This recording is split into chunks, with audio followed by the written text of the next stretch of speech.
Hey everyone. Yeah, after receiving the bowl announcement today, I stepped out of church meetings quickly and took a call from our athletic director, and I'm really excited about the game. Regional, the regional flavor of the game, I think, is really good for not only Utah State but also Washington State. Um, I like the matchup. I think there's lots of intrigue. I think two really good football teams that are motivated, and I like the timing of the game. I always like college football, especially prior to Christmas, so the kids can play, have a great experience, and then be home with their families.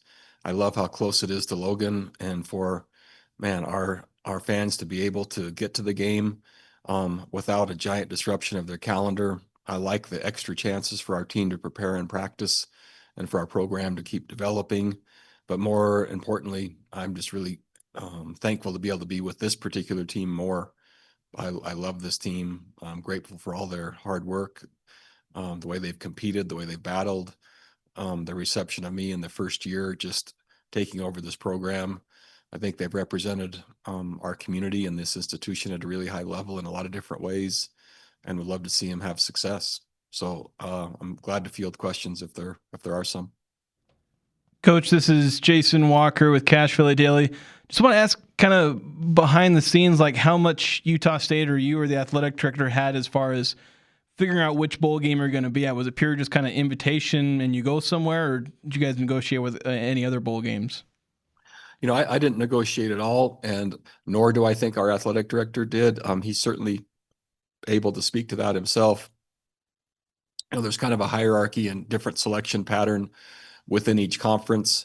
And um, we had some idea of what games, meaning two, three, or four, that it might be, but did not have a true indication. And then certainly as the championship game played out between Boise and UNLV, that had some influence as where we thought it might be, but we weren't certain, nor was I certain until I got the call today, nor do I think our athletic director was. So I don't think a lot of lobbying, I don't think a lot of positioning, I don't think a lot of influence, quite frankly.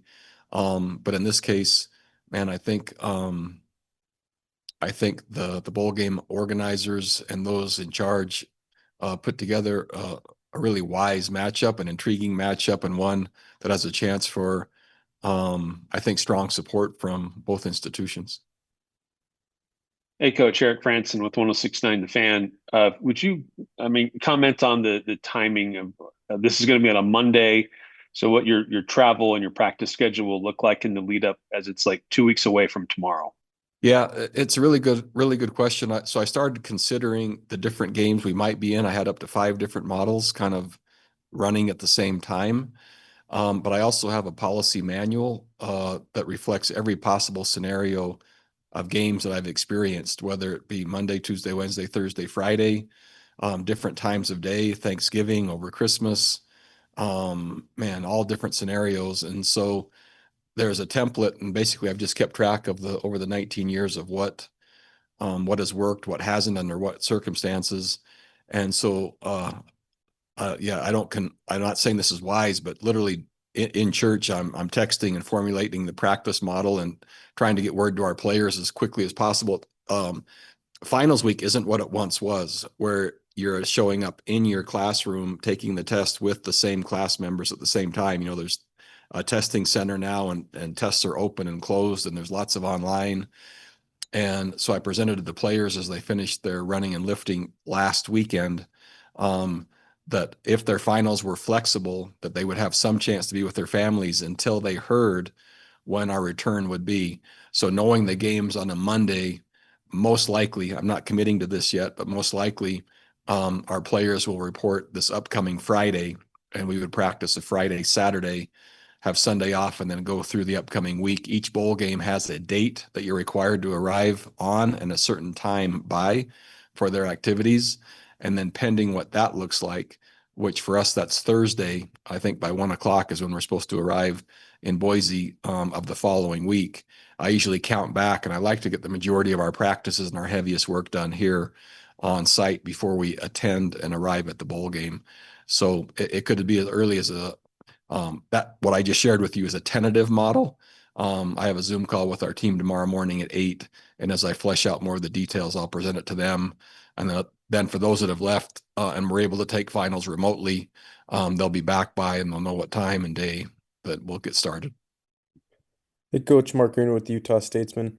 You kind of talked about the intriguing matchup against Washington State, future Pac-12 opponent. Just what are your thoughts on that, getting to play that team that you'll be in a conference with next year? Wow, I think there's, man, number one, I think they're a good football team. And when you look at the schedule of the teams they played, and if you look at the Mountain West matchups, they beat San Diego State. Um, I wouldn't say fairly handily, but convincingly in Pullman, and then beat Colorado State. So those two within our league. We also competed against 7 bowl teams, and so I think, and there's some pretty dynamic schedules by both teams. We played them a year ago at New Mexico when they were a top 25 team. So I was familiar with some of their talent then. I have not even started the film yet, so I don't know how much of the talent was retained, how much different the whole team is. But I do know the caliber of players that are drawn to Pullman. I know the quality of coaching that always exists there, and I know their history. And so it appears, yeah, it's going to be a really tough matchup for a great game. Coach, this is Jason Walker again. I believe Washington State's going to be without their head coach. He's going to Iowa State. I want to ask your thoughts on what that's like coaching a bowl, or what it'd be like for a team coach without a bowl game, but also your experience where I think twice in your career you've left a team but then coached the bowl game before you left. Just what's it been like? Yeah, that's really a mixed choice. I mean, so I stayed twice, and I made it clear to the teams that wanted me to leave that I would not leave unless I could remain with my team. And that's still really difficult. Your team knows you're leaving. Really, my act, I was trying to express loyalty and finishing and being with them to the end. But there's a sense of uncertainty for everyone, and it's a challenge. Sometimes it's a cleaner break if the head coach is gone. Sometimes, though, his assistants are allowed to remain to give that team its best chance for continuity until through the game, and then they can go whichever ones he's choosing. Other times, some of the assistants go also, and so it could be kind of a skeleton type of staff.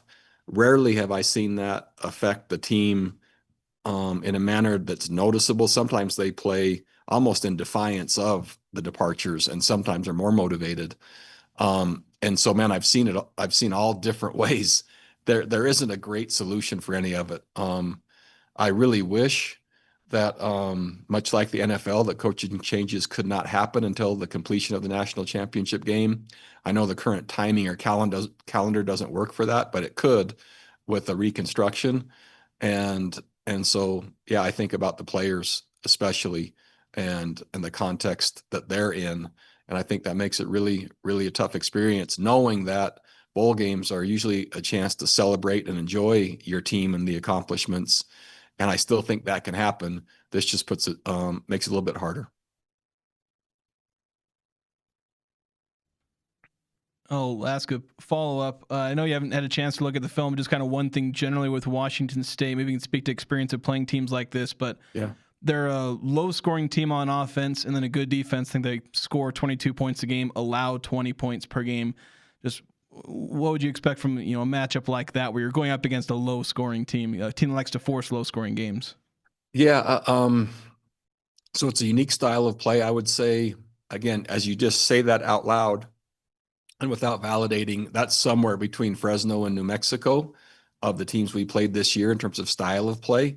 Neither one of those is perfect or accurate or all the way aligned, but somewhere in there, leaning more toward Fresno would be what that might look like. However, the matchups can also allow more explosive plays and a different scoring potential. Again, against San Diego State, I believe it was 32 or 36 points they scored.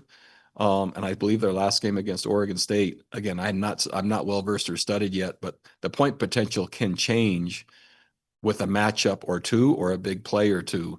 But there's a specific style of play that their head coach that just left had a lot of success with through the FCS level, and immediately, well, I would say from a completely different style they were playing offensively, did a really nice job of instituting that and making it work.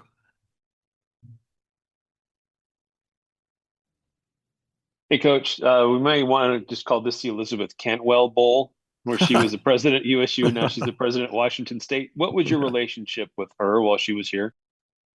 Yeah, it was very short, and the relationship didn't have much depth or maturity to it because it wasn't long enough. My experiences with President Cantwell, she was very transparent and open regarding the circumstances in which I was walking into here at Utah State. I felt like that I was told what the challenges were and some of the unique situations that I would be walking into. I think she expressed her care and support for the student athletes with her passion to have a great athletic program, and saw the value that could add not only to the institution but the community. And so a few brief conversations regarding family, and when Holly and I were introduced at the press conference. But other than the interview, the press conference, and one or two other experiences, man, university presidents are busy, and so are brand new head coaches. So really not much more than that in terms of depth of relationship, and uh, exciting opportunities anytime a leader has to move, and also challenges, especially after a short time, as I've experienced leaving a place for another. And so, yeah, I understand. And then just a quick follow-up, bowl games and eligibility for your true freshmen. Help me understand to clarify the eligibility for true freshmen and those you've been able to try to work into some of your games. Yeah. So from my understanding, and it's always a great time to refresh this rule, but right now there's still a blanket waiver that allows bowl games not to count. And from what I was just told, that or a recent email I got, that will go away starting next year, but it's in place for this year. And so usually you have the chance for a deeper roster, which is wise because of the injuries. Again, I'm a proponent of 5 years for 5 years of eligibility, and it's just maddening that that hasn't happened, and we have to kind of go through this nonsense of having a blanket waiver year after year after year, which really just addresses the point the coaches are making to just make it happen. But so the blanket waiver is still in effect, which means we'll have more ability for those kids to have a chance to play, to address roster needs. But going forward, it sounds like it's tilted just back the other way. And yeah, we'll see. Coach, I want to ask about kind of bowl season in general. There's 3 teams, I think, now that have declined to go to a bowl, even though they're bowl eligible. Just want to hear your thoughts on that, where you've previously obviously been very big on having your teams go to bowl games. Yeah, I have. I've experienced a team that was bowl eligible during COVID, that we got to the end of the season and I allowed the players to choose, and they were done playing and under those circumstances in COVID, and kind of felt that it was a moral dilemma to keep playing at that point, and I honored their choice. So I've been with a team before that chose not to play. I think each of the three have a different argument, and I don't know, and I won't speak intimately because I'm not speaking for them. Certainly Notre Dame, they have their own motive based on the selection.